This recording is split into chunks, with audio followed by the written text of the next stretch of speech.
అయితే నేనే నాకు ఇంట్లో అడుగుతుండలేదు ఏమీను. నేను అలా వర్కులు చేసుకుంటూ నేను నా ఫీజు నేనే అంటే ఒక్కో కట్టుకుంటూ చిత్రానికి ఎంతొచ్చేటియి? ఇప్పుడంటేనేమో డిమాండ్ ఉంది. అప్పుడు అప్పుడు పరిస్థితులు వేరు. 5000 నేను కంపల్సరీ ట్రెడిషనల్ వర్క్ అనంటే నేను క్లాసెస్ కూడా చెప్పేదాన్ని. ఆ!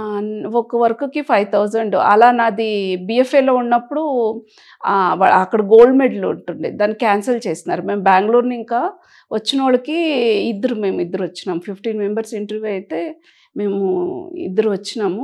ఒక అబ్బాయి ఆల్రెడీ ఒక స్కూల్‌లో చెప్తుండే. నేను బీఎఫ్ఏ అయ్యి ఇక్కడ ఇంటర్వ్యూకి వచ్చినప్పుడు మా ఇద్దరిని సెలెక్ట్ చేసినారు. అయితే ఆ ఇయర్‌లో ఆహ్, ఇది గోల్డ్ మెడల్ అనేదాన్ని క్యాన్సెల్ చేసేసి ఒక కమర్షియల్ వీళ్ళని పిలిపించి దాన్ని వర్కులు తీసుకొనెట్లా అందరిది. ఎందుకంటే అక్కడ వాళ్ళు స్టూడెంట్స్ ఫీల్ అయితారు అనేసి ఆ! అందరిది వర్కులు సేల్ చేసేట్లు చేస్తే నాది ఒక్కొక్క వర్క్ 5000లో 3 వర్క్స్ తీసుకున్నారు.